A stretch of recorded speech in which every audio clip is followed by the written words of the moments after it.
ಒಂದು ನಿಮಿಷ ಕಟ್ಟಕ್ಕೆ ಸ್ವಲ್ಪ ಲೇಟ್ ಆದರೆ ಕೆಟ್ಟದಾಗಿ ಬೈತಿದ್ದಾರೆ.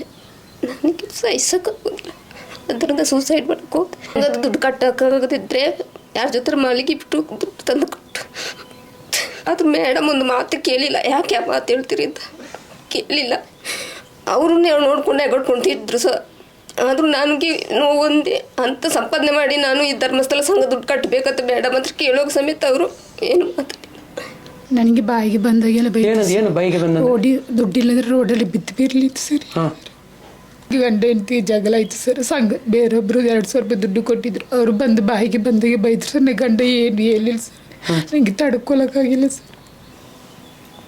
ಬೆಳಿಗ್ಗೆ ರಾತ್ರಿ ಮಾತ್ರೆ ತಿಂದುಬಿಟ್ಟು ಕೆಲಸ ಮಾಡಿದ್ದು ಸರ್ ನಾನು. ಮತ್ತೆ ಓಯಿ ಅಂತ ಹೇಳಿದಾಗ ನಾನು ಕೇಳಿದೆ, ಓಯಿ ಅಂತ ಯಾರನ್ನು ನಿಮ್ಗೆ ಕರೆಯೋದು ಅಂತ ಕೇಳಿದೆ. ನಿಮ್ಮ ಹೆಂಡತಿಯ ನಾನು ಓಯಿ ಅಂತ ಕರೆಯೋಕೆ ಅಂತ ಕೇಳಿದೆ. ಎಷ್ಟೊತ್ತಿಗೆ ಬಂದ್ರು ಅವ್ರು? ರಾತ್ರಿ ಸರ್ 8 ಗಂಟೆಗೆ. ರಾತ್ರಿ 8 ಗಂಟೆಗೆ. ಎಷ್ಟು ಜನ ಬಂದಿದ್ರು? ಒಬ್ಬರೇ ಬಂದಿದ್ರು. ಒಬ್ಬರೇ? ಹೌದು. ಲೇಡೀಸಾ ಜೆಂಟ್ಸ್?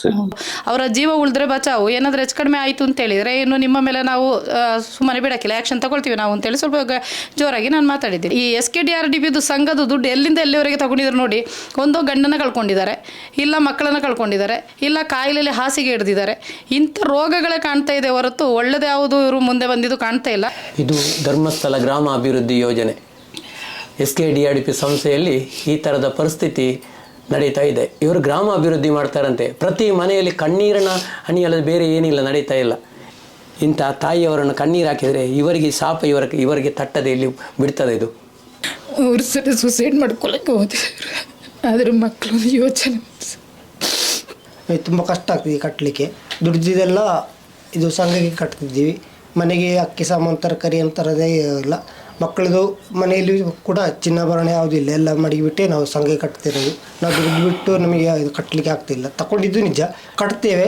ಈಗ ದುಡ್ಡು ತಗೊಂಡು ಅಂತ ಫೋನ್ ಮಾಡ್ತಾರೆ. ನಾವು ಇಲ್ಲಿಂದ ದುಡ್ಡು ನಾವು ದುಡ್ಡಕ್ಕೆ ಹೋಗೋದು.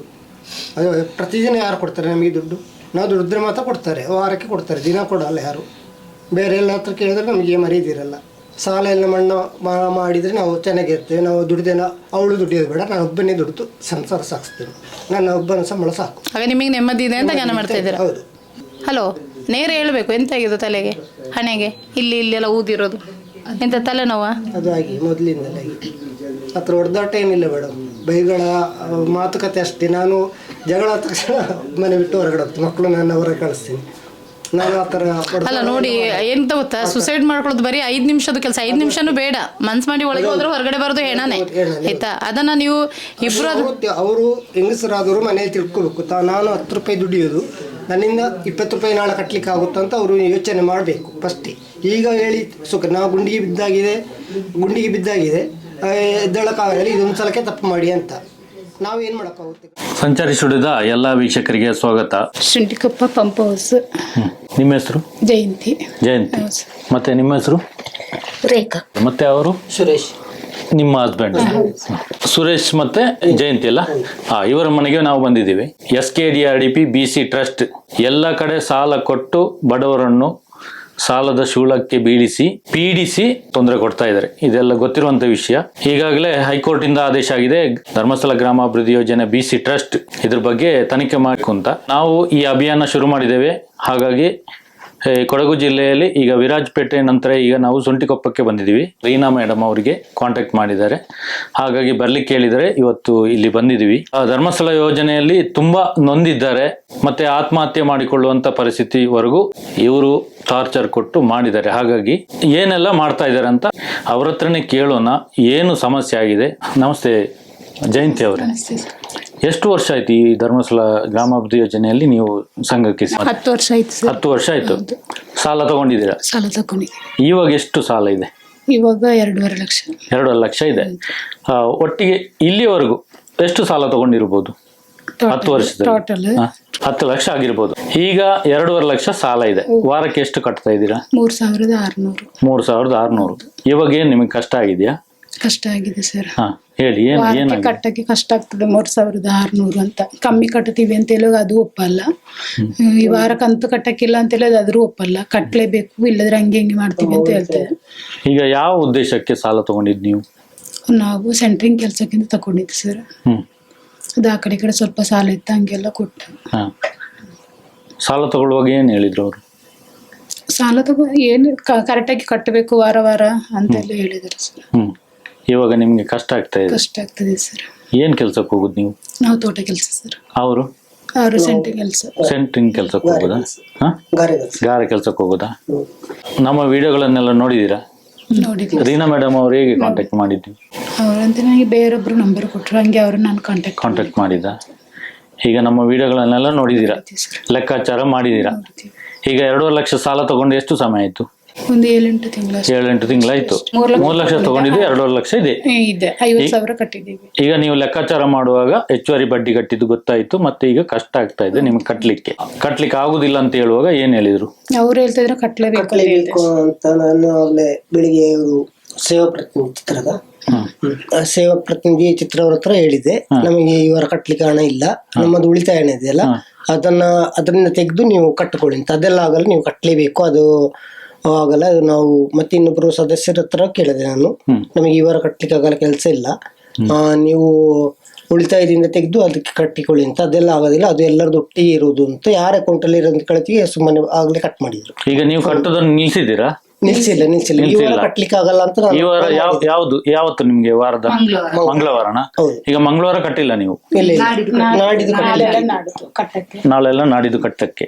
ಅದಕ್ಕಿಂತ ಹೋದ ಮಂಗಳವಾರ ಕಟ್ಟಿದ್ದೀರಾ? ಈಗ ಬರುವ ಮಂಗಳವಾರಕ್ಕೆ ನಿಮ್ಗೆ ಕಷ್ಟ ಆಗ್ತದೆ. ಆಗ ನಾನು ಹಾಗೆ ಹೇಳ್ತೀವಿ, ನಮ್ಮ ಉಳಿತಾಯ ಹಣ ಇದೆಯಲ್ಲ ಅದರಿಂದ ತೆಗೆದು ಕಟ್ಟಿ ಅಂತ ಹೇಳಿದೆ. ಅದು ಹಾಗೆ ಆಗೋದಿಲ್ಲ, ನೀವು ಕಟ್ಟಲೇಬೇಕು ಅಂತೇಳಿ ಕಟ್ ಮಾಡೋದು. ಸೇವಾ ಪ್ರತಿನಿಧಿಯವರು ಎಂತ ನೀವು ಮಾತಾಡ್ತೀರಾ, ನೀವು ಅದನ್ನ ಕಟ್ಟಲೇಬೇಕು ಅಂತ ಹೇಳಿದ್ರು. ಆಗ ಅದು ಉಳಿತಾಯ ನಮ್ಮ ಹಣ ಅಲ್ಲ ಸರ್, ಆ ಹಣದಿಂದ ಅವರು ಕಟ್ಬೋದಲ್ವಾ. ಈಗ ನೀವು ಬೇರೆ ಸಂಘಗಳಲ್ಲಿ ಇದ್ದೀರಾ? ಫೈನಾನ್ಸ್ ಅಲ್ಲಿ ಇದ್ದೀರಾ? ಬೇರೆ ಯಾವುದೆಲ್ಲ? ಅದು ಇದು ಗ್ರಾಮೀಣ ಕೂಟ ಮತ್ತೆ ಆಶೀರ್ವಾದ RBL. ಈಗ ಶ್ರೀ ಶಕ್ತಿ, ಸಂಜೀವಿನಿ ಅದರಲ್ಲಿ ಯಾವ್ದಕ್ಕೆ ಸೇರಿಲ್ಲ? ಇಲ್ಲಿ ಯಾವ್ದು ಇಲ್ವಾ? ಅದು ಉಂಟು, ನಾವು ಸೇರಿಲ್ಲ. ಈಗ ಇಲ್ಲಿ ಮನೆಗೆ ಬಂದು ಗಲಾಟೆ ಮಾಡಿದೀರಾ? ಮೊನ್ನೆ ಬಂದಿದ್ರು ಸರ್ RBL ಸಂಘದವರು. ಅಲ್ಲ, ನೀವು ಕಟ್ತಾ ಇದ್ರಲ್ಲ ಮತ್ತೆ? ನಾನು ಕಟ್ಟತಾ ಇದ್ದೆ ಸರ್, ಒಂದೇ ಕಂತು ನಂದು ಬಾಕಿ ಆಗಿದ್ದು, ಅದು ಕಟ್ಟಕ್ಕಾಗಿಲ್ಲ. ಅದಕ್ಕೆ ಅವರು ಫಸ್ಟ್ ಸಮಾಧಾನದಲ್ಲಿ ಮಾತಾಡಿದೆ, ಅವ್ರು ರ್ಯಾಶ್ ಆಗಿ ಮಾತಾಡಿದ್ರು, ನಾನು ರ್ಯಾಶ್ ಆಗಿ ಮಾತಾಡಿದೆ. ಮತ್ತೆ ನೀವು ಒಟ್ಟಿಗೆ ಅನ್ನ ತಿನ್ನೋದ ಏಳು ತಿನ್ನೋದ ಅಂತ ಕೇಳಿದಾಗ ನಾನು ಕೇಳಿದೆ, ನೀವು ಅನ್ನ ತಿನ್ನೋದ್ರೆ ನಾನು ಅನ್ನ ತಿನ್ನೋದು, ನೀವು ಏಳು ತಿನ್ನೋದ್ರೆ ನಾನು ಏಳು ತಿನ್ನೋದು ಅಂತ ಹೇಳಿದೆ. ಮತ್ತೆ ಓಯಿ ಅಂತ ಹೇಳಿದೆ. ಆಗ ನಾನು ಕೇಳಿದೆ, ಓಯಿ ಅಂತ ಯಾರನ್ನ ನಿಮ್ ಕರೆಯೋದು ಅಂತ ಕೇಳಿದೆ. ನಿಮ್ಮ ಹೆಂಡತಿಯ ನಾನು ಓಯಿ ಅಂತ ಕರೆಯಕ್ಕೆ ಅಂತ ಕೇಳಿದೆ.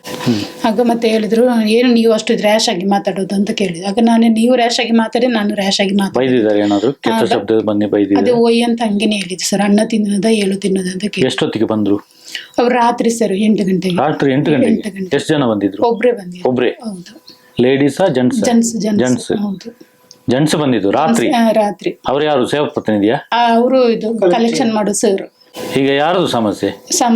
ಧರ್ಮಸ್ಥಳ ಸಂಘದ ಸಮಸ್ಯೆ ಉಂಟು, ಮೈಕ್ರೋ ಫೈನಾನ್ಸ್ ಅವ್ರದ್ದು ಸಮಸ್ಯೆ ಉಂಟು. ಧರ್ಮಸ್ಥಳ ಸಂಘದ ನೀವು ಬಾಕಿ ಇಟ್ಟಾಗ ಮನೆಗೆ ಬರ್ಲಿಲ್ವಾ? ಒಂದ್ಸಲ ಬಂದಿದ್ದಾರೆ. ಯಾವಾಗ? ಅದು ಟೈಮ್ ಆಯ್ತು ಸರ್, ಆಗ ನಂಗೆ ತುಂಬಾ ಹುಷಾರಿದ್ದಿಲ್ಲ. ಕಟ್ಟಿಲ್ಲ ಅಂತ ಬಂದ್ಬಿಟ್ಟು ಜೋರು ಮಾಡಿದ್ದಾರೆ. ಈಗ ಬೇರೆ ಮೈಕ್ರೋ ಫೈನಾನ್ಸ್ ಆಗ್ಲಿ ಸಂಘಗಳ ಬಗ್ಗೆ ನಮಗೆ ಗೊತ್ತಿಲ್ಲ. ಅಂದ್ರೆ ವಾರದ ಬಡ್ಡಿ ತಗೊಳ್ಳುವಂಥದ್ದು RBI ನಿಯಮದಲ್ಲಿ ಇಲ್ಲ, ವಾರಕ್ಕೆ ಕಟ್ಟುವಂಥದ್ದು ಅಲ್ಲಿ ಕೂಡ. ಎಲ್ಲಿ ಸರ್?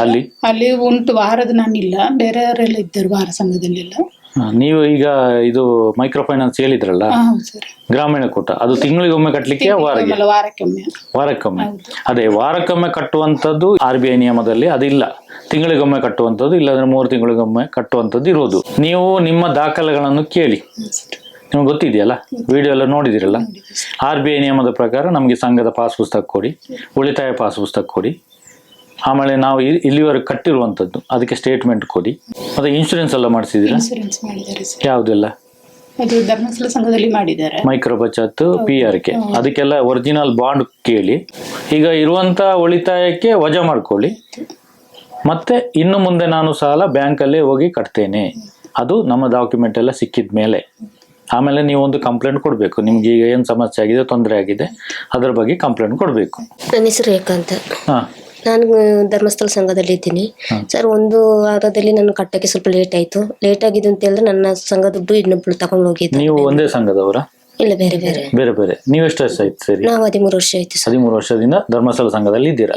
ಈಗ ಎಷ್ಟು ಸಾಲ ತಗೊಂಡಿದ್ದೀರಾ? ಈಗ 3 ಲಕ್ಷ ರೂಪಾಯಿ ತಗೊಂಡಿದ್ದೀನಿ ಸರ್. ಅದರಲ್ಲಿ ಎಷ್ಟು ಕಟ್ಟಿದ್ದೀರಾ? ಈಗ ತಗೊಂಡಿದ್ದು. ಈಗ ತಗೊಂಡಿದ್ದ. ಎಷ್ಟು ಈಗ 13 ವರ್ಷದಿಂದ ಇದ್ದೀರಾ, ಹೌದು. ಹಳೆ ಸಾಲ ಎಲ್ಲ ತಗೊಂಡಿದ್ದೀರಾ, ಇನ್ಶೂರೆನ್ಸ್ ಅದು ಇದೆಲ್ಲ ಕಟ್ಟಿಲ್ವಾ? ಫಸ್ಟ್ ಕಟ್ಟಿದ್ದ, ಮತ್ತೆ ಅದು ಬೇಡ ಅಂತ ಬಿಟ್ಟ. ಓಕೆ, ನಮ್ಮ ವಿಡಿಯೋಸ್ ಎಲ್ಲ ನೋಡಿದ್ರೆ ನೀವು, ನಿಮ್ಗೆಲ್ಲ ಗೊತ್ತಾಗಿದೆಯಾ? ಲೆಕ್ಕಾಚಾರ ಮಾಡಿದ್ದೀರಾ? ಮಾಡಿದ್ವಿ ಸರ್, ಹೆಚ್ಚುವರಿ ಬಡ್ಡಿ ಕಟ್ಟಿದ್ದೆಲ್ಲ ಗೊತ್ತಾಗಿದೆ, ಗೊತ್ತಾಗಿದೆ ಸರ್. ಅದಕ್ಕೆ ನೀವು ಕಾಲ್ ಮಾಡಿದ್ದೀರಾ. ಹೌದು. ಈಗ ಏನ್ ಕೆಲಸ ಮಾಡೋದು ನೀವು? ನಾವು ತೋಟ ಕೆಲಸ. ತೋಟದ ಕೆಲಸ ಮಾಡೋದು. ಗಂಡ ಗಾರೆ ಕೆಲಸ ಮಾಡೋದು. ನೀವು ಕಟ್ಟಬೇಡಿ ಅಂತ ನಾವು ಹೇಳುದಿಲ್ಲ, ಕಟ್ಟಲೇಬೇಕು. ಸಾಲ ತಗೊಂಡ್ಮೇಲೆ ಕಟ್ಟಲೇಬೇಕು. ಹೌದು ಸರ್. ನೀವು ಕಾನೂನು ಪ್ರಕಾರ ಅಂದ್ರೆ RBI ನಿಯಮದ ಪ್ರಕಾರ ತಿಂಗಳಿಗೊಮ್ಮೆ ಇಲ್ಲಾಂದ್ರೆ 3 ತಿಂಗಳಿಗೊಮ್ಮೆ ಕಟ್ಟಲಿಕ್ಕೆ. ಹೌದು ಸರ್. ಮತ್ತೆ ನೀವು ಈಗ 13 ವರ್ಷ ಆಯ್ತಲ್ಲ, ಹೌದು ಸರ್. 13 ವರ್ಷದಿಂದ ಏನ್ ಬಡ್ಡಿ ಕಟ್ಟಿದ್ದೀರಾ ಅದು ಲೆಕ್ಕಾಚಾರ ಅವರು ತೋರಿಸ್ಬೇಕು. ಹೌದು ಸರ್. ಆಮೇಲೆ ಬ್ಯಾಂಕಿಂದ ಕೊಟ್ಟಿದ್ದು ಅಂತ ವೀರೇಂದ್ರ ಹೆಗ್ಗಡೆ ಅವರು ಹೇಳಿದ್ದಾರೆ. ಬ್ಯಾಂಕಿಂದ ಕೊಟ್ಟಿದ್ದಿದ್ರೆ ನಿಮಗೆ ಬ್ಯಾಂಕಿನ ಪಾಸ್ ಪುಸ್ತಕ ಕೊಡಬೇಕು, ಆಮೇಲೆ ಉಳಿತಾಯಕ್ಕೆ ಪಾಸ್ ಪುಸ್ತಕ ಕೊಡಬೇಕು, ಆಮೇಲೆ ಸ್ಟೇಟ್ಮೆಂಟ್ ಕೊಡಬೇಕು. ನೀವು ಇಲ್ಲಿಯ ತನಕ ವಾರ ವಾರ ಕಟ್ಟಿದ್ದೀರಾ, ಅದು ಸ್ಟೇಟ್ಮೆಂಟ್ ತೋರಿಸ್ಬೇಕು, ಅವರು ಕೊಡಬೇಕು. ಆಮೇಲೆ ಇನ್ಶೂರೆನ್ಸ್ ಎಲ್ಲ ಮಾಡಿದ್ದೀರಾ? ಇನ್ಸೂರೆನ್ಸ್ ಈಗ ಮಾಡಿಲ್ಲ ಸರ್. ಇನ್ಶೂರೆನ್ಸ್ 3 ಲಕ್ಷ ತಗೊಂಡಾಗ ಮೈಕ್ರೋ ಬಜೆಟ್ ಮಾಡಿದ್ದಾರೆ. ಮಾಡಿದ್ವಿ. ಹಾ, ಮೈಕ್ರೋ ಬಜೆಟ್ಗೆ ಬಾಂಡ್ ಕೊಟ್ಟಿದ್ದಾರಾ? ಬಾಂಡ್ ಕೊಟ್ಟಿದ್ದಾರೆ, ಈಗ ಅವ್ರ ಹತ್ರ ತಗೊಂಡಿದ್ದಾರೆ. ಅವರೇ ತಗೊಂಡಿದ್ದಾರೆ. ಅದು ಒರಿಜಿನಲ್ ಬಾಂಡ್ ನಿಮಗೆ ಸಿಗಬೇಕು, ಒರಿಜಿನಲ್ ಬಾಂಡ್. ಆಮೇಲೆ PRK ಅಂತ ಕಲೆಕ್ಷನ್ ಮಾಡ್ತಾರೆ, ಹೌದು. ಅದಕ್ಕೂ ಕೂಡ ಬಾಂಡ್ ಕೇಳಿ. ಇದೆಲ್ಲ ಕೊಟ್ಟ ಮೇಲೆ ಮುಂದಿನ ಸಾಲವನ್ನು ಬ್ಯಾಂಕಲ್ಲೇ ಹೋಗಿ ಕಟ್ತೇನೆ ಅಂತ ಹೇಳಿ ನೀವು ಕೂಡ ಕಂಪ್ಲೇಂಟ್ ಕೊಡಬೇಕು. ಆಯ್ತು. ಯಾಕಂದ್ರೆ ಕಟ್ಟಬೇಡಿ ಅಂತ ನಾವು ಹೇಳುದಿಲ್ಲ. 13 ವರ್ಷದಿಂದ ಹೆಚ್ಚುವರಿ ಬಡ್ಡಿ ತಗೊಂಡಿದ್ದಾರೆ. ನಿಮಗೆ RBI ನಿಯಮ ಪ್ರಕಾರ 5% ಬಡ್ಡಿ ಕಟ್ಟಲಿಕ್ಕೆ ನಿಮ್ಗೆ ಇರುವಂಥದ್ದು. ಅಂದ್ರೆ 5 ರಿಂದ 8% ತಗೊಳ್ತಾರೆ. ಹೆಚ್ಚುವರಿ ಬಡ್ಡಿ ಕಟ್ಟಿದ್ದು ನಿಮಗೆ ಸಬ್ಸಿಡಿ ಹಣ ರೂಪದಲ್ಲಿ ನಿಮ್ಮ ಬ್ಯಾಂಕ್ ಅಕೌಂಟ್ಗೆ ಬರ್ತದೆ. ಅದು ಸಬ್ಸಿಡಿ ಹಣವನ್ನು ಇವರು ತಿಂತಾ ಇದ್ದಾರೆ. ಯಾವಾಗಲೂ 3 ವರ್ಷಕ್ಕೊಮ್ಮೆ 4 ವರ್ಷಕ್ಕೊಮ್ಮೆ ಸ್ವಲ್ಪ ಸ್ವಲ್ಪ ನಿಮಗೆ ಕೊಡ್ತಾರೆ. ಇಲ್ಲಿ ವಾರದ ಬಡ್ಡಿ ಹಾಕ್ತಾರೆ. ಅದಕ್ಕೆ ನಿಮಗೆ ಕಷ್ಟ ಆಗ್ತಾ ಇದೆ ಅಲ್ವಾ? ಹಾಗೆ ನೀವು ಕಟ್ಟಬೇಡಿ ಅಂತ ನಾವು ಹೇಳುದಿಲ್ಲ. ನಿಮ್ಮ ದಾಖಲೆಗಳನ್ನು ನೀವು ಕೇಳಿ. ಯಾಕಂದ್ರೆ ಈಗಾಗಲೇ ಕೋರ್ಟಿಂದ ಆದೇಶ ಆಗಿದೆ. ಧರ್ಮಸ್ಥಳ ಗ್ರಾಮಾಭಿವೃದ್ಧಿ ಯೋಜನೆಯಲ್ಲಿ ಅಕ್ರಮ ಬಡ್ಡಿ ದಂಧೆ ಮಾಡ್ತಾ ಇದ್ದಾರೆ, ಅದು ತನಿಖೆ ಮಾಡಬೇಕು ಅಂತ. ಹಾಗಾಗಿ ನೀವೊಂದು ಕಂಪ್ಲೇಂಟ್ ಮಾಡಬೇಕು. ಆಯ್ತು ಸರ್. ಹೇಳಿ, ಇನ್ನು ಆತ್ಮಹತ್ಯೆ ಮಾಡ್ಕೊಂಡು ಹೋಗ್ತೀರಾ? ಇಲ್ಲ ಸರ್. ಧೈರ್ಯವಾಗಿ ನಿಂತು ಮಾತಾಡಿ. ಆಯ್ತು. ಕಾನೂನಿದೆ. RBI ನಿಯಮ ಪ್ರಕಾರ ತಗೊಳ್ಳಿ. ಇಲ್ಲ ಕೋರ್ಟ್ ಯಾಕೆ ಪರವಾಗಿಲ್ಲ, ಕೋರ್ಟ್ ಯಾಕೆ ಅಂತ ಹೇಳಿ ಕೋರ್ಟಲ್ಲಿ ಆದರೆ ನೀನು ಆಗಲ್ಲ ಆದರೆ ಇಷ್ಟು 100 ರೂಪಾಯಿ ಕಟ್ಟೋದು ಬರುತ್ತೆ, ಗೊತ್ತಾಯ್ತಲ್ಲ? ಬೇರೆ ಏನು ಬರಲ್ಲ, ಪರವಾಗಿಲ್ಲ, ಅದಾದ್ರೂ ಮಾಡಿ. ನಿಮ್ಮ ರಕ್ಷಕರಾಗಿ ನೋಡಿ, ಈ ನಮ್ಮ ಮಹೇಶಣ್ಣ ತಂಡ ಅಂದರೆ ಮಹೇಶಣ್ಣ, ಗಿರೀಶಣ್ಣ, ನಾವೆಲ್ಲ ಒಟ್ಟಿಗಿದ್ದೀವಿ. ಅವ್ರನ್ನ ಇಳಿಸಿರೋದು ನಾವಲ್ಲ, ಅದನ್ನು ಆ ಮಂಜುನಾಥ ಸ್ವಾಮಿ, ಅಣ್ಣಪ್ಪ ಸ್ವಾಮಿ ಇಳಿಸಿರೋದು. ಅದಕ್ಕೋಸ್ಕರ ಆ ಸೌಜನ್ಯ ಒಂದು ಹೆಣ್ಣು ಮಗಳನ್ನಲ್ಲಿ ಬರ್ಬರಾಗಿ ಕೊಲೆ ಮಾಡಿರೋದು ಬಡ್ಡಿ ಮಕ್ಕಳು, ಗೊತ್ತಾಯ್ತಲ್ಲ? ಅದು ಹೆಣ್ಣು ಮಕ್ಕಳು ತಾನೆ. ಆ ಹೆಣ್ಣು ಮಗಳು ಇವತ್ತು ಇಡೀ ಕರ್ನಾಟಕ ರಾಜ್ಯ ಹೆಣ್ಣು ಮಕ್ಕಳ ಕಣ್ಣೀರು ಒರೆಸಲಿಕ್ಕೆ ಹೊರಟಿದ್ದಾಳೆ. ನಾವಾಗಿ ಬಂದಿರೋದಲ್ಲ. ಅದಕ್ಕೋಸ್ಕರ ಆತ್ಮಹತ್ಯೆ ಎಂಬ ಚಿಂತನೆ ಬಿಟ್ಟಾಕಿ. ಏನಿದ್ರು ನೋಡಿ, ನಮ್ಮ ರೀನಾ ಮೇಡಮ್ ಇದ್ದಾರೆ, ಕರೆ ಮಾಡಿ. ನೇರವಾಗಿ ಠಾಣೆ ಹೋಗಿ. ಠಾಣೆ ದೂರ ತಗೊಳ್ಳೋದಿದ್ರೆ ಅದು ನಮಗೆ ಹೇಳಿ. ಇಲ್ಲ ಅಲ್ಲೇ ಕೂತೀರಿ ನೀವು, ನನಗೆ ಪರಿಹಾರ ಹುಡುಕಿಕೊಡಿ, ಆಮೇಲೆ ಮಾಡಿ ಅಂತೇಳಿ. ಕೇಳಿಸಲ್ಲ? ಧೈರ್ಯ ಮಾಡ್ಕೊಳ್ಳಿ. ಇಷ್ಟು ಮಾತ್ರ ಹೇಳ್ತಾ ಇದ್ವಿ. ನೋಡಿ ವೀಕ್ಷಕರೇ, ನಮ್ಮ ಸೌಜನ್ಯ ಪರ ಹೋರಾಟಗಾರರೇ, ನೋಡಿ ಏನು ನಡೀತಾ ಇದೆ ಅಂತ. ಒಂದೊಂದು ಕಡೆ, ಒಂದೊಂದು ತಾಲೂಕಲ್ಲಿ, ಒಂದೊಂದು ಮನೆಯಲ್ಲಿ ಹೇಳ್ತಾ ಇದ್ದಾರಲ್ಲ. ಈಗ 2 ವರ್ಷದಿಂದ 3 ವರ್ಷದಿಂದ 6 ತಿಂಗಳ ಮಗುವನ್ನು ಇಟ್ಕೊಂಡು ಆತ್ಮಹತ್ಯೆ ಮಾಡ್ಲಿಕ್ಕೆ ಹೋಗಿರಂತೆ. ಇಲ್ಲಿ ನೋಡಿ ಇನ್ನೊಬ್ರು ಕೂತಿದೆ, ಆತ್ಮಹತ್ಯೆ ಮಾಡ್ತೀವಿ ಅಂತ ಹೇಳಿಬಿಟ್ಟು. ನಿನ್ನೆ ನೋಡಿದ್ರೆ ಗೋಣಿಕೊಪ್ಪ ಇದು ವಿರಾಜಪೇಟೆಯಲ್ಲಿ ಇನ್ನೊಬ್ರು.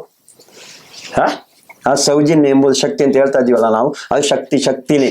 ಇವತ್ತು ಕರ್ನಾಟಕ ರಾಜ್ಯದ ಹೆಣ್ಣು ಮಕ್ಕಳ ಕಣ್ಣೀರು ಒರೆಸಲಿಕ್ಕೆ ಹೊರಟಿರೋ ಒಂದು ಶಕ್ತಿ ಅದು. ಮೊದಲು ನೀವು ಅರ್ಥ ಮಾಡ್ಕೊಳ್ಳಿ. ನಮಗೆ ನಮ್ಮ ಹೋರಾಟಕ್ಕೆ ಅಷ್ಟೇ ತಂದಿದ್ದಾರೆ. ನೀವು ತಂದ ಅಲ್ಲ ಸ್ವಾಮಿ, ನೀವು ತಂದದ್ದು ಅಲ್ಲವೇ ಅಲ್ಲ. ಅದು ಸತ್ಯ ಹೇಳ್ತೀವಿ ನಾವು. ಅಂದರೆ ಈ ರೀತಿಯಲ್ಲಿ ಇನ್ನೂ ಇದ್ದಾರೆ, ಕಣ್ಣೀರಾಗ್ತಾ ಇದ್ದಾರೆ, ಆತ್ಮಹತ್ಯೆ ಮಾಡುವ ಸಂಖ್ಯೆ ಜಾಸ್ತಿ ಆಗ್ತಾ ಇದೆ. ಅಂದರೆ ಅತಿ ಹೆಚ್ಚು ಸಾಲ ಕೊಟ್ಟಿದ್ದಾರೆ. ಅಂದರೆ ಅವರ ಆದಾಯವನ್ನು ತಿಳಿಯದೆ ಮೀರಿ ಸಾಲ ಕೊಟ್ಟಿದ್ದಾರೆ, ಕಟ್ಟಲಿಕ್ಕೆ ಆಗ್ತಾ ಇಲ್ಲ. ಅದರಿಂದ ನೀವು ಇನ್ನೊಂದು ತಿಂಗಳು ಮುಂದೆ ಹೋಗ್ಲಿ, ಸ್ಟೇ ಹಂಗೆ ಇರಲಿ, ಹೋರಾಟ ಇವಾಗ ಮಾಡಬೇಡಿ. ಇವರ ಕಣ್ಣೀರು ಒರೆಸಿ ಅಂತ ಮಾಡಿರೋ ಕೆಲಸ. ಮುಂದಿನ ದಿನಗಳಲ್ಲಿ ಇಡೀ ಕರ್ನಾಟಕ ರಾಜ್ಯದ ಜನ ಎದ್ದೇಳ್ತಾರೆ. ಪ್ರತಿಯೊಂದು ಕಡೆ ನಾನೆಲ್ಲ ಕರ್ನಾಟಕ ರಾಜ್ಯದ ಅಂತ ಹೇಳ್ತೀವಿ. ಯಾರು ಆತ್ಮಹತ್ಯೆ ಮಾಡುವ ಚಿಂತೆ ಇಟ್ಕೊಳ್ಬೇಡಿ, ನೇರವಾಗಿ ಹೋರಾಟ ಮಾಡಿ. ಅದು ಅಲ್ಲದೆ ನ್ಯಾಯಾಲಯದ ಆದೇಶ ಇದೆ. ಆ ಆದೇಶದ ಪ್ರಕಾರ ಪ್ರತಿ ಎಲ್ಲ ಕಡೆ ಜಾಲತಾಣ ಇದೆ. ಅದನ್ನು ಅದೇ ರೀತಿಯಲ್ಲಿ ಠಾಣೆ ಹಿಡ್ಕೊಂಡೋಗಿ ನೋಡಿ, ಈ ಥರ ಇದೆ, ನಮಗೂ ಕಷ್ಟ ಇದೆ, ಸರ್ಕಾರಕ್ಕೆ ತಿಳಿಸಿ ಅಂತ. ಮತ್ತು ಈ ಸಂಚಾರಿ ಸ್ಟುಡಿಯೋ ಯೂಟ್ಯೂಬ್ ಇದೆ, ಅದರ ಕೆಳಗಡೆ ಬರ್ತಾ ಇರುತ್ತೆ ದೂರವಾಣಿ ಸಂಖ್ಯೆ. ಪ್ರತಿಯೊಬ್ಬರು ಒಂದೊಂದು ಡಿಸ್ಟಿಕ್ಗೆ ಒಬ್ಬೊಬ್ಬರು ಇದ್ದಾರೆ. ಒಂದೊಂದು ಡಿಸ್ಟಿಕ್ಗೆ ಒಬ್ಬೊಬ್ಬರನ್ನು ಆ ಸೌಜನ್ಯ ನೇಮಕ ಮಾಡಿದ್ದಾರೆ. ಅಂದರೆ ಅಣ್ಣಪ್ಪ ಸ್ವಾಮಿ, ಮಂಜುನಾಥ ಸ್ವಾಮಿ ನೇಮಕ ಮಾಡಿದ್ದಾರೆ. ಅವರಿಗೆ ಕರೆ ಮಾಡಿ ಅವರು ಯಾವ ರಾತ್ರಿ ಕರೆ ಮಾಡಿದ್ರು ನೇರವಾಗಿ ನಿಮ್ಮ ಫೋನನ್ನು ಸ್ವೀಕಾರ ಮಾಡ್ತಾರೆ. ನಿಮಗೆ ನ್ಯಾಯ ಕೊಡಿಸೋ ಕೆಲಸವನ್ನು ನಾವು ನಮ್ಮ ಸೌಜನ್ಯ ಹೋರಾಟಗಾರರು ಮಾಡ್ತೀವಿ ಅಂತ ಈ ಮೂಲಕ ನಮಗೆ ಭರವಸೆ ನೀಡ್ತಾ ಇದ್ದೀನಿ. ಮಾತಾಡ್ತಾ ಇರಲಿಲ್ಲ, ಸುಮ್ಮನೆ ಅಳ್ತಿದ್ರು. ಆವಾಗ ನಾನು ಹೇಳಿದೆ, ಅಳೋದನ್ನು ಬಿಟ್ಬಿಟ್ಟು ಏನು ಅಂತ ಮೊದಲಿಗೆ ಹೇಳಿ ಅಂತ ಹೇಳಿದೆ. ಆವಾಗ ನಾನು ಸುಸೈಡ್ ಮಾಡಲಿಕ್ಕೆ ಹೊರಟಿದ್ದೀನಿ ಮೇಡಮ್ ಅನ್ನೋ ಪದ ಹೇಳಿದರು ಅವರು. ಆವಾಗ ಆ ಶಬ್ದ ಕೇಳಿ ನನಗೆ ತುಂಬ ಬೇಜಾರಾಯಿತು. ಫಸ್ಟ್ ಅಳೋದನ್ನು ನಿಲ್ಲಿಸಿ ಆಮೇಲೆ ಮಾತಾಡಿ, ನನಗೆ ಅದು ಏನು ಹೇಳ್ತಿದ್ದೀರಾ ಅಂತ ಗೊತ್ತಾಗ್ತಾ ಇಲ್ಲ ಅಂತೇಳಿ ಅವ್ರನ್ನ ಮಾತಾಡಿದಾಗ ಅವರು ಅವತ್ತಿಂದ ಇವತ್ತವರೆಗೆ ಅಂತ ಹೇಳಿದರೆ ಒಂದು 10 ದಿನದಿಂದ ಕರೆ ಮಾಡಿ ಮಾತಾಡಿಸ್ತಾನೆ ಇರ್ತೀನಿ ನಾನು. ಆದರೂ ಅವರು ಅದೇ ಒಂದು ಬಳಸ್ತಾ ಇರ್ತಾರೆ, ನಾನು ಆತ್ಮಹತ್ಯೆ ಮಾಡ್ಕೊಳ್ತೀನಿ. ನೆನ್ನೆ ನೈಟ್ ಸಮೇತ ಇದೇ ಹೇಳಿದ್ದಾರೆ. ನೆನ್ನೆ ನೈಟ್ ಅಂದರೆ ನೆನ್ನೆನ ದಿವಸ ಇಷ್ಟು ನೆನ್ನೆನ ದಿವಸದಲ್ಲಿ ಅವರು ಸುಸೈಡ್ ಮಾಡ್ಕೊಳ್ತೀನಿ. ಆದರೆ ನಾವು ವಿರಾಜಪೇಟೆ, ಕೊಡಗು ಡಿಸ್ಟಿಕ್ ವಿರಾಜಪೇಟೆಯಲ್ಲಿ ಗೀತಾ ಎಂಬವರ ಒಂದು ಕಂಪ್ಲೇಂಟ್ ಮಾಡಿದ್ದೀವಿ ವಿರಾಜಪೇಟೆ ಪೊಲೀಸ್ ಸ್ಟೇಷನಲ್ಲಿ. ಆಗ ನಾವು ಅಲ್ಲಿದ್ದು, ಆಗ ಇವ್ರು ನನಗೆ ಫೋನ್ ಮಾಡ್ತಾಯಿದ್ರು, ಮೇಡಮ್ ದಯವಿಟ್ಟು ಇಲ್ಲಿ ಒಮ್ಮೆ ಬರ್ತೀರಾ ಅಂತ ಹೇಳ್ತಿದ್ರು. ನಾನು ಹೇಳಿದೆ, ಇಲ್ಲಿ ಒಂದು ಕಂಪ್ಲೇಂಟ್ ತಗೊಳ್ತಾ ಇದ್ದೀವಮ್ಮ, ಅದೆಲ್ಲ ಆಗೋತ್ತಿಗೆ ನಮಗೆ ಅಲ್ಲಿ 8-9 ಗಂಟೆ ಆಗಿಬಿಟ್ಟಿತ್ತು ನೈಟ್. ಆವಾಗ ಇವರು ಇವತ್ತು ಬನ್ನಿ ಅಂತೇಳಿ ತುಂಬ ಫೋರ್ಸ್ ಮಾಡ್ತಿದ್ರು. ಆದರೆ ಅಷ್ಟೊತ್ತಿಗೆ ನಮಗೆ ಬರಲಿಕ್ಕೆ ಆಗಲಿಲ್ಲ, ನಾವು ಬೆಳಗ್ಗೆ ಬರ್ತೀವಿ ಅಂತ ಹೇಳಿದ್ರು. ಆದರೆ ಅವರು ನನಗೆ ಒಂದು 7:45-8 ಗಂಟೆಗೆಲ್ಲ ಒಂದು ಫೋನ್ ಮಾಡಿದರು.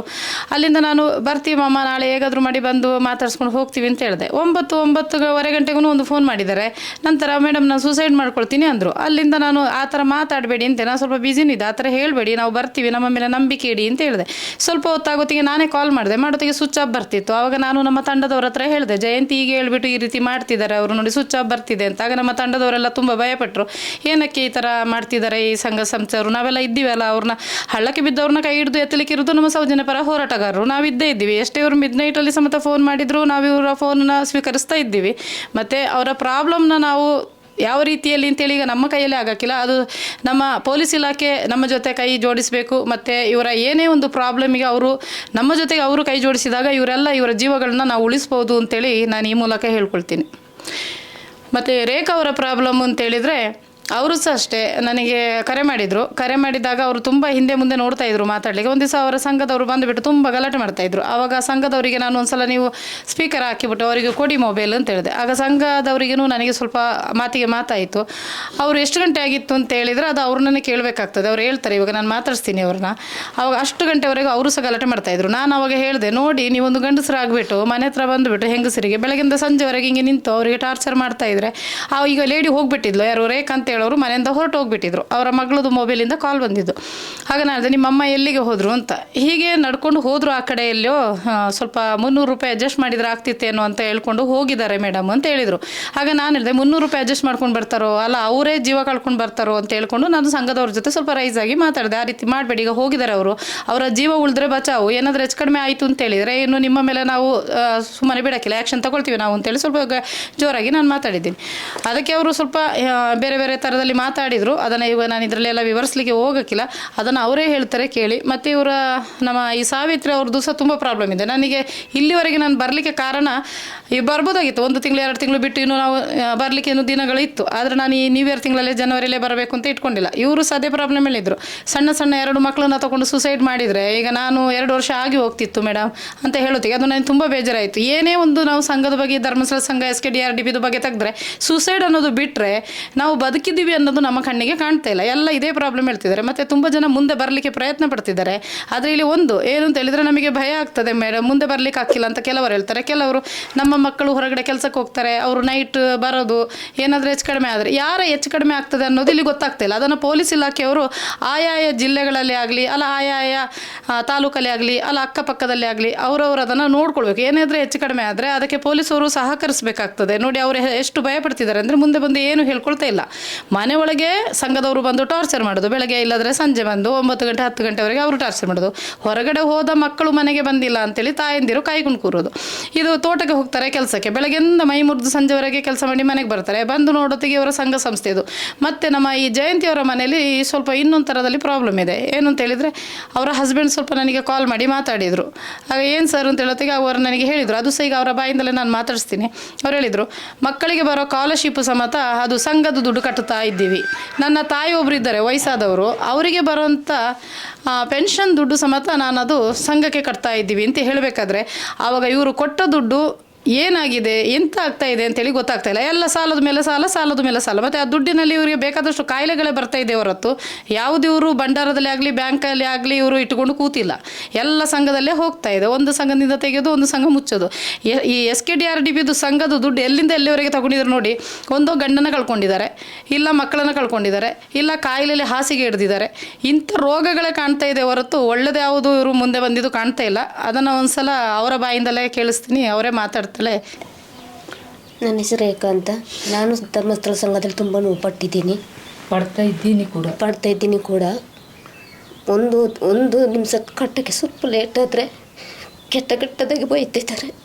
ನನಗೆ ಸಹಿಸೋಕ್ಕಾಗೋದಿಲ್ಲ. ಅದರಿಂದ ಸೂಸೈಡ್ ಮಾಡ್ಕೋದೆ. ಅಲ್ಲ, ಅವರು ಯಾವ ಶಬ್ದನ ಕೆಟ್ಟದಾಗಿ ಬೈದಿದ್ದಾರೆ ಅಂತೇಳಿ ಎಲ್ಲ ಸಮಾಜ ಸೇವಕರೇ ಇರೋದು. ಎಲ್ಲ ಮೆಂಬರ್ಗಳು ಸಂಘದ ದುಡ್ಡು ಕಟ್ಟಕ್ಕಾಗದಿದ್ರೆ ಯಾರ ಜೊತೆ ಮಲಗಿಬಿಟ್ಟು ದುಡ್ಡು ತಂದು ಕೊಟ್ಟು, ಅದು ಮೇಡಮ್ ಒಂದು ಮಾತು ಕೇಳಿಲ್ಲ. ಯಾಕೆ ಆ ಮಾತು ಹೇಳ್ತೀರಿ ಅಂತ ಕೇಳಿಲ್ಲ. ಅವ್ರನ್ನೇ ನೋಡ್ಕೊಂಡು ಹೆಗಡ್ಕೊಂತಿದ್ರು ಸರ್. ಆದರೂ ನನಗೆ ನೋವೊಂದೇ ಅಂತ ಸಂಪಾದನೆ ಮಾಡಿ ನಾನು ಈ ಧರ್ಮಸ್ಥಳ ಸಂಘ ದುಡ್ಡು ಕಟ್ಟಬೇಕಂತ ಮೇಡಮ್ ಹತ್ರ ಕೇಳೋಕೆ ಸಮೇತ ಅವರು ಏನು ಮಾತಾಡಿ ನೋಡಿ ಎಷ್ಟು ನೊಂದಿದ್ದಾರೆ ಅಂತೇಳಿ. ನೀವು ಯಾಕೆ ಕಂಪ್ಲೇಂಟ್ ಕೊಡ್ಲಿಲ್ಲ ಅಮ್ಮ ಅದಕ್ಕೆ? ಕಂಪ್ಲೇಂಟ್ ತಗೊಳ್ತಿದ್ಲ ಸರ್ ಧರ್ಮಸ್ಥಳ ಸಂಘದ ಅಂತ ಹೇಳುವಾಗ. ಈಗ ಇದೇ ಮಾತನ್ನು ಬರೆದು ನೀವು ಕಂಪ್ಲೇಂಟ್ ಕೊಡಬೇಕು, ಗೊತ್ತಾಯ್ತಮ್ಮ? ಎಲ್ಲರೂ ನೀವು ನಿಮ್ಗೆ ಹೋಗಿದೆ ಸರ್, ತಗೊಳ್ಳಿಲ್ಲ. ಇದೇ ಇನ್ನೂ ಉಂಟಲ್ಲ, ಇವತ್ತೇ ಬರೆಯಿರಿ. ಇವತ್ತು ನಿಮ್ಗೆ ಆ ಥರ ಮಾತಾಡಿದಾರಮ್ಮ? ಹೌದು, ಅದಕ್ಕಾಗಿ ನಾನು ಬಂದಿರೋದಿಲ್ಲ. ಏನಂದ್ರು ನಿಮ್ಗೆ ಏನಂತ ಬೈದಿದ್ದಾರಮ್ಮ? ನನಗೆ ಬಾಯಿಗೆ ಬಂದಾಗೆಲ್ಲ ಏನು ಬಾಯಿಗೆ ಬಂದ? ದುಡ್ಡಿಲ್ಲಂದ್ರೆ ರೋಡಲ್ಲಿ ಬಿದ್ದು ಬೀರ್ಲಿತ್ತು ಸರ್. ಇದು ಯಾವಾಗ ಅಂದಿದ್ದು? ಸರ್ ಬೇರೆ ಇಲ್ಲ ಸರ್. ಇದು ಯಾವಾಗ ಅಂದಿದ್ದು?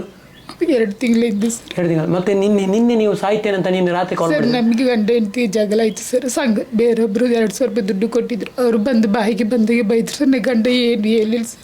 ನನಗೆ ತಡ್ಕೊಳಕ್ಕಾಗಿಲ್ಲ ಸರ್. ನೀವು ಇವತ್ತು ಬೆಳಿಗ್ಗೆ ಕೂಡ ಕಾಲ್ ಮಾಡಿದಿರಲ್ಲ? ಹೌದು ಸರ್, ಮಾಡಿದ್ದೀನಿ. ಬೆಳಿಗ್ಗೆ ಕಾಲ್ ಕೊಡಬೇಕು ಹೋಗಿದ್ದೀರಲ್ಲ, ನಾ ಜೀವ ಆತ್ಮಹತ್ಯೆ ಮಾಡ್ಕೊಳ್ತೇನಂತ. ಬದುಕಕ್ಕೆ ಮನಸ್ಸಿಲ್ಲ ಸರ್. ಎಲ್ಲಾದ್ರೂ ಹೋಗಿ ಸಾಯನ್ನು ತರಿಸಿ. ನೀವು ಯಾಕಪ್ಪ ಇದು ಮಾಡ್ತೀರಾ? ಅವರ ಜೀವನ್ನೇ ಬೇಡ ತರಿಸಿ. ನೋಡಿಯಮ್ಮ, ನೀವೆಲ್ಲರೂ ಕಡೆಯಿಂದ ನೆಮ್ಮದಿಲ್ಲ ಸರ್, ಸಂಘದ ಕಡೆಯಿಂದ ನೆಮ್ಮದಿಲ್ಲ ಸರ್.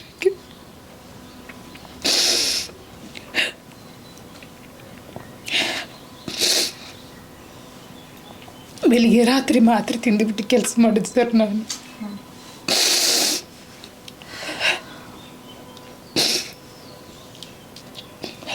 ಇದು ಧರ್ಮಸ್ಥಳ ಗ್ರಾಮ ಅಭಿವೃದ್ಧಿ ಯೋಜನೆ SKDRDP ಸಂಸ್ಥೆಯಲ್ಲಿ ಈ ಥರದ ಪರಿಸ್ಥಿತಿ ನಡೀತಾ ಇದೆ. ಇವರು ಗ್ರಾಮ ಅಭಿವೃದ್ಧಿ ಮಾಡ್ತಾರಂತೆ. ಪ್ರತಿ ಮನೆಯಲ್ಲಿ ಕಣ್ಣೀರಿನ ಹನಿಯಲ್ಲದೆ ಬೇರೆ ಏನಿಲ್ಲ, ನಡೀತಾ ಇಲ್ಲ.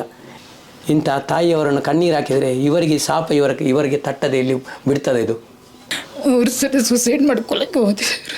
ಆದರೆ ಮಕ್ಕಳು ಯೋಚನೆ. ನಿಮ್ಗೆ ಎಷ್ಟು ಮಕ್ಕಳಮ್ಮ? 2 ಮಕ್ಕಳು ಸರ್. ಹಣ ಕಟ್ಟಲಿಕ್ಕೆ ಆಗೋದಿಲ್ಲ. ಈ ಒಂದು ಸಂಘದಿಂದ ತೆಗೆದು ಇನ್ನೊಂದು ಸಂಘಕ್ಕೆ ಕಟ್ಟೋದು, ಈ ಥರ ರೊಟೇಷನ್ ಆಗಿ ಲಾಸ್ಟಿಗೆಲ್ಲ ದುಡ್ಡು ಖಾಲಿಯಾಗಿದೆ. ಈಗ ಕಟ್ಟಲಿಕ್ಕೆ ಕಷ್ಟ ಆಗ್ತಿದೆ.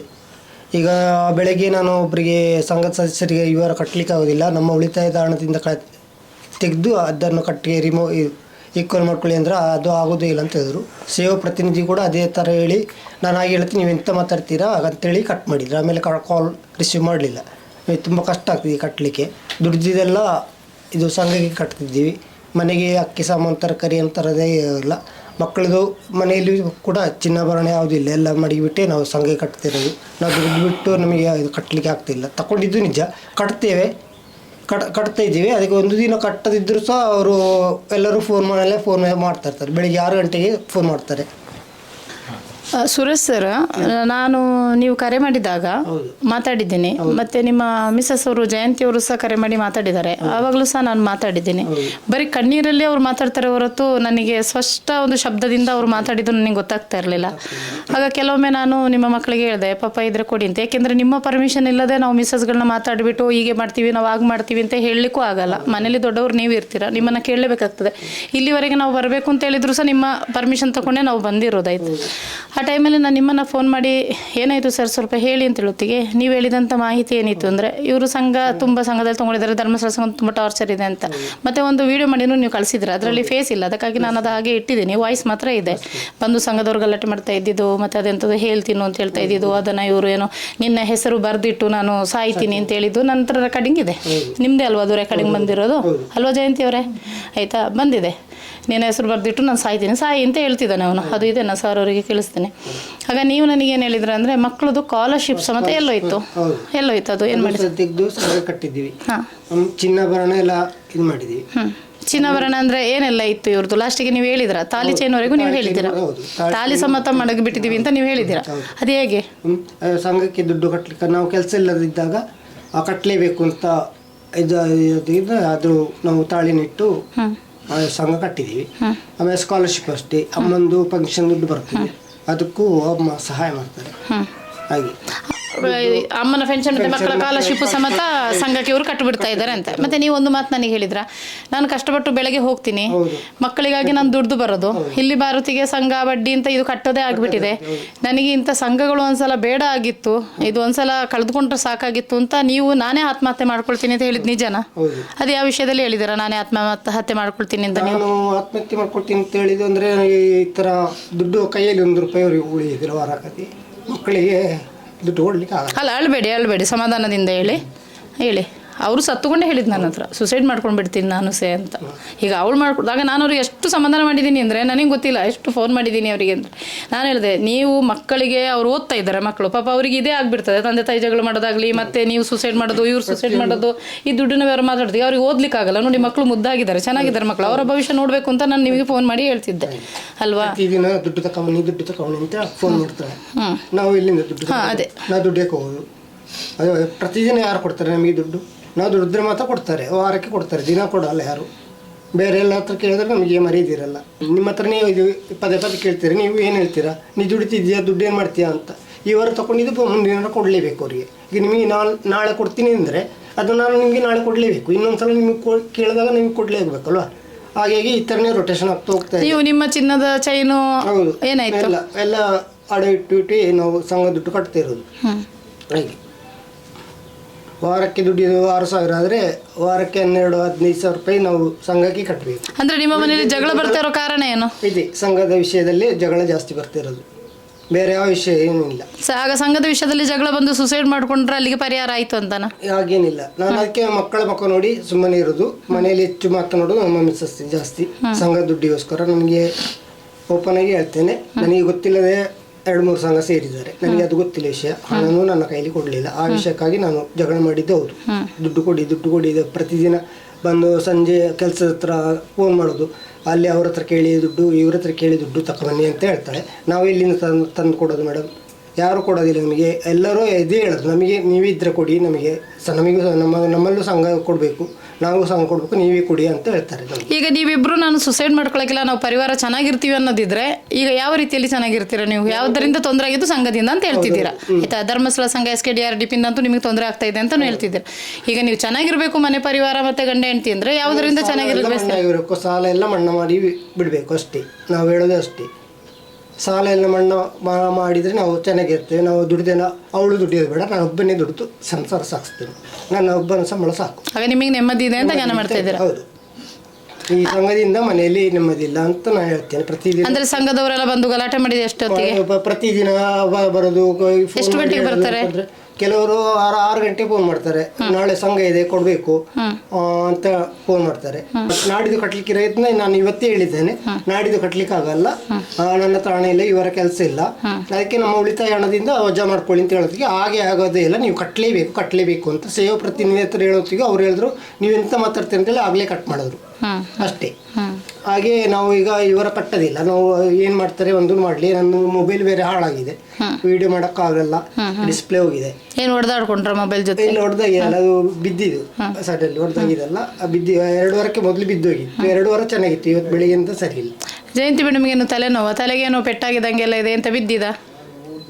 ಹಲೋ, ನೇರ ಹೇಳ್ಬೇಕು, ಎಂತಾಗಿದ್ದು ತಲೆಗೆ, ಹಣೆಗೆ, ಇಲ್ಲೆಲ್ಲ ಊದಿರೋದು ಎಂತ ತಲೆನೋವಾ? ಅದು ಆಗಿ ಮೊದಲಿಂದಲೇ ಹತ್ರ ಹೊಡೆದಾಟ ಏನಿಲ್ಲ ಮೇಡಮ್, ಬೈಗಳ ಮಾತುಕತೆ ಅಷ್ಟೇ. ನಾನು ಜಗಳ ತಕ್ಷಣ ಮನೆ ಬಿಟ್ಟು ಹೊರಗಡೆ ಹೋಗ್ತೀನಿ, ಮಕ್ಕಳು ನನ್ನ ಹೊರಗೆ ಕಳಿಸ್ತೀನಿ.